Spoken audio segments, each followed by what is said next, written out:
আপনাদের সবাইকে স্বাগত জানাই। আজকে আমরা পাটিসাপটা তৈরি করে দেখাবো, আপনারা দেখতে থাকুন। আমরা চলে আসি রান্নাঘরে রান্না করতে। এই যে আমার বৌমা, ছেলের বউ, আমার ছেলের বউ আছে, পিঠা তৈরি করে দেখাবে। গরম হয়ে গেছে, আমি এখন কড়াইতে দুধ দিয়ে দেব। কড়াইতে দুধ দিলাম ক্ষীর তৈরি করার জন্য। আমি এখন ক্ষীরটা তৈরি করব।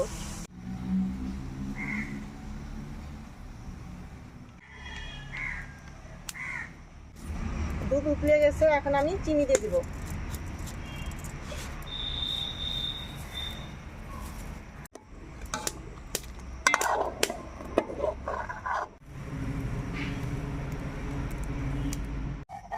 চালগুলোকে আমি আগের দিন রাত্রে ভিজিয়ে রেখেছি। এখন হচ্ছে চালগুলোকে বেটে ভালো করে গুঁড়ো করে নেব। চালের গুঁড়োটা যত মিহি হবে, পাটিসাপটা পিঠেও তত ভালো হবে।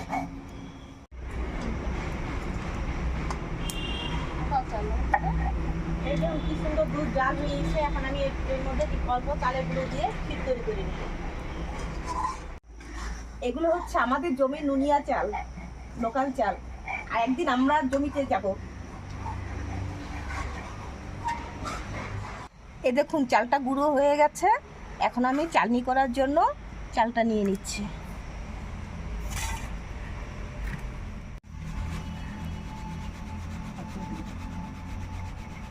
এক কেজি দুধের মধ্যে এই যে এই বাটির এক বাটি চালের গুঁড়া দিয়ে দিব।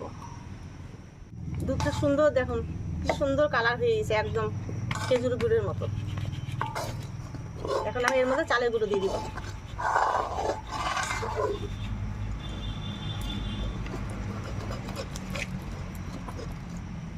ক্ষীরটাকে আমি ঘন ঘন নেড়ে নিব, তাহলে নিচে লাগবে না কড়াইতে। কি সুন্দর কালার হচ্ছে দেখুন। আরেকটু নেড়ে নামিয়ে দেব। ক্ষীরটা হয়ে গেছে, এখন আমি নামিয়ে নিব। পাটিসাপটা পিঠা করবো যে, তার জন্য আমি গোলার জন্য দুধ নিয়ে নিলাম। এর মধ্যে পরিমাণ মতো আমি চিনি দিচ্ছি, একটু লবণ দিয়ে দিব। আমার হাতে যে এতটুকু আমি ময়দা দিয়ে দিব। এখন আমি চালের গুঁড়ো দিয়ে দিচ্ছি।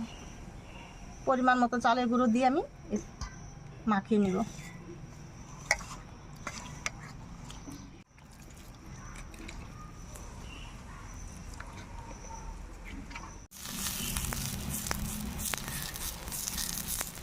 কলা গাছের ডান্ডাটা আমি এই জন্য নিয়েছি, তেল মাখানোর জন্য। কলা গাছের ডান্ডাতে তেল মাখাতে সুবিধা হয়। ডান্ডাটা বড় তো, হাতে হিট লাগবে না।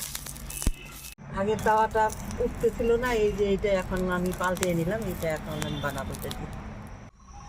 এই তো আমি এখন দিয়ে দিলাম তাওয়ার মধ্যে। এখন পিঠে খাওয়াবো। ক্ষীরটা দিয়ে দিলাম, এখন আমি উঠিয়ে নেব। এখন আমি এটা উঠিয়ে নেব। দেখো কি সুন্দর হচ্ছে, আগে তো ওটা হচ্ছিল না। হ্যাঁ, কত সুন্দর পিঠে হয়েছে।